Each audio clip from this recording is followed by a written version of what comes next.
spiritually, and you don't see the creature behind it. The one you got to put on your cobalt glasses to see.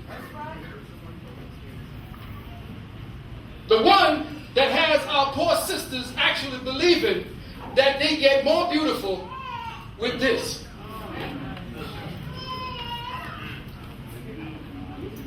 Like a week. In my book, The Wounded Wound,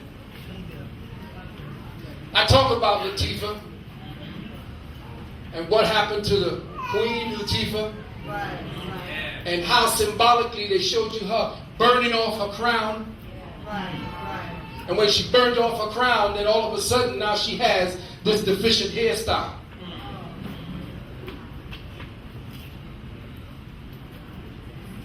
Notice too that we went from this. The gods descended. See, when I hear Earth, Wind, and Fire,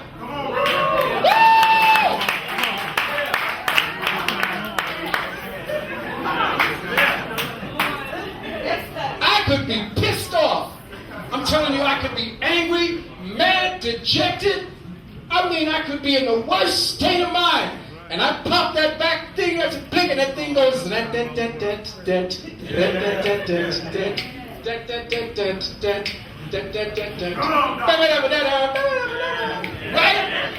Do you remember? Oh man! I say yes, I do, and all of a sudden, I'm all right.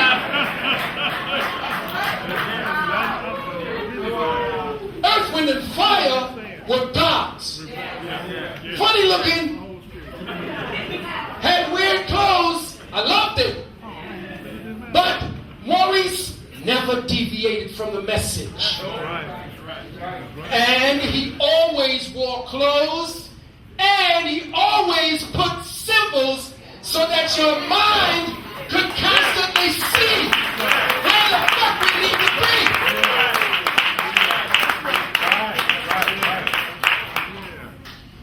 Constantly, even if you don't know anything, if you're just passing by and you look at the album, immediately your genetic memory got switched on. They were the music gods. This was the last time the music was ours. This is the last time the spiritual energies were being infused into the music. Our theme song for our university is In the Stone. True love is written in the stone.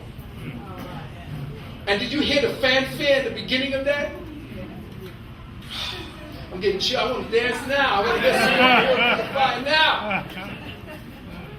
These brothers, to me, and I had a chance to meet with them, and I met Maurice at the Tree of Life in New York. And it was like he was in there reading, and I was in there reading, and he talked a little bit to me, and I said, oh man. And that's back when they were doing their thing with, what was that? He had just done the one with Ramsey Lewis, Sun Goddess. So these are, look at this. I mean, look at this. Look at that. This is what we're doing now. This is where he was in the 70s. In the 70s, this brother was there. And so now here we are. We are here. We have seen what the mountain looks like and what the next mountain should be.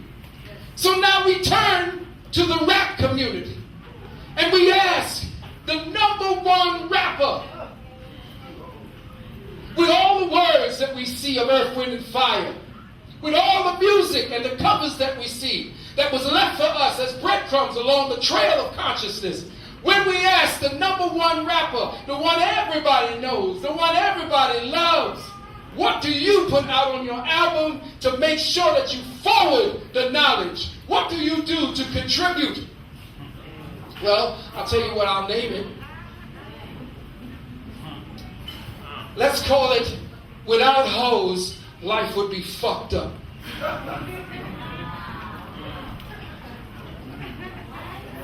Remember This is the #1 rapper, the #1 musician in music. Without hoes, life would be fucked up. Now, this is what your children are hearing.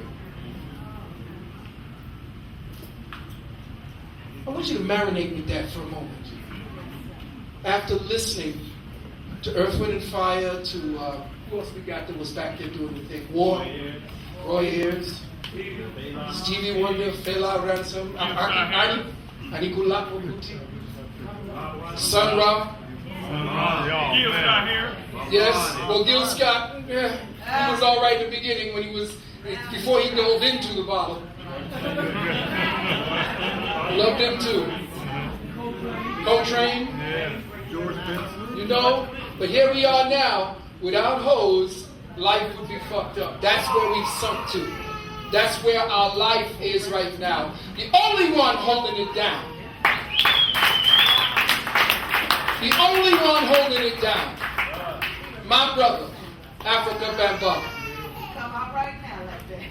This brother is the only one I see in the rap community donning the habiliments of his ancestors to make sure that the mindset in his brothers and sisters all are passed on. Okay? So he sees and he promotes and he makes sure that this is what you see. And the thing about it is, it's because of his influence, we see, like Brother Griff, that brothers are going to from the hip-hop community are going to YouTube to even fish out the information. Because this is an archetypal symbol. It goes straight to the consciousness. Right to the consciousness. There is no game. There is no game. You are trapped in a vicarious experience entrainment hologram. You are trapped in a vicarious experience entrainment hologram. What the hell does that mean, Brother Valentine? It means that you don't have any first-hand experiences. The only first-hand experiences you have, essentially, are with the immediate people that you talk to, the immediate people you make love to, the food that you eat, and the TV that you watch, which is second-hand experience. You do not put your hands out to do anything that any of the people in media or in music are doing. You do not do what they do. You live through them. There is no game. You are living in a vicarious experience. Everybody is living in a vicarious experience, and I wanted to use this because guess what? They used LeBron James, who I have no respect for, by the way. Everybody loves him because he's just this dynamic player, but you could be a hollow automaton and play basketball. That's a function. It's not the metal of the man. The media builds him up like he's a man. But he has said and done things for the dollar? No. And that picture of him looking like a gorilla? No. That was an embarrassment. What does it say? We are all witnesses. That's all you are. Think about it. They're telling you, you do not experience. You witness others having the experience. And you live through them as if it was yours. I wouldn't give a rat's ass about LeBron James. Huh? Or Charles Barkley. Or Tiger Woods. All of them are the ones making the goddamn money. They're the ones driving the cars. How the hell do you give a damn about them? Why? Because you've been induced. I don't give a damn about what they do with their money. I could give a rat's ass where they go, and every time you look on the television, oh, Brittany said this. Oh my goodness, what happened here? All that gossiping bullshit since we became feminized. Now this is not to deal with my sisters, because again, you, just like we brothers, got seduced by the okie doke. Next couple of weeks up in New York, I'm dropping it on the feminists, and I am not going to pick it up. Sisters, you have fallen for the last 20, 30, 40 years for a hypnotic entrainment program called feminism. And this equality bullshit is another part of the mindfuck methodology. You are not equal to me. And sexism, for all of you feminists and all of the rest of the people who use the lexicon of the parasite so that you can have something to call me when I act like a real man holding on to my real rights. Call me sexist. I am a sexist. What is a sexist? A sexist is a heterosexual. Now marinate with that. Think about it. Remember, they don't give you a chance to think, because they define what a sexist is to you. But you tell me what they say a sexist is. Come on, shout it out. You've been conditioned enough. All of y'all got programmed. What is a sexist? Somebody prejudiced against the opposite sex.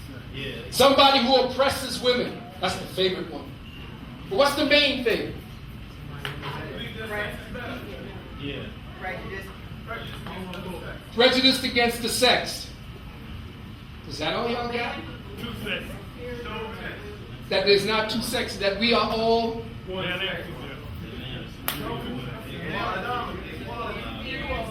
equality, and that men think they're superior to women. No, I don't think that. I think I'm compatible to women. I love women. I love my women. I love my black women. I love them to life.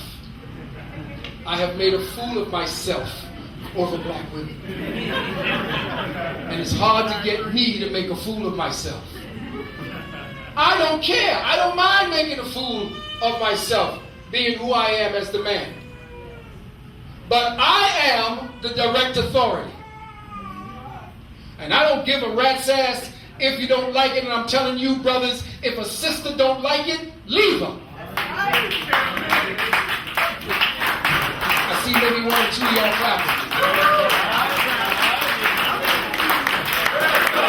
All of y'all. See, equality is homosexuality. I ain't a woman, and I'm not going to act like a woman for you. I'm not following you. You following me. You're not walking in the door before me, because that's what the white men used to do to make sure that whatever's behind there ain't gonna fuck with him. Now that's symbolic only. Understand that when they're playing the gender game, it is to destroy the distinctions that gender has. In 1996, at the Women's Convention the Women's World Convention in Beijing, China, the number one protocol that they wanted to reach was the destruction of all gender distinctions. They wanted to remove from the social lexicon such words as father, mother, brother, sister, girl, boy. They wanted to remove it. Remember, I said that your reality is basically the words you speak into reality and how it reflects it back to you. So with the destruction of the distinctions, you have nothing more than slaves from a... The destruction of your reality was to destroy the males, which is why they began an outward attack, an overt attack against the masculine principle towards the end of the 60s, going straight through the 90s. All you heard about was how bad men were, how low they were, how bad they were pigs and they were dogs.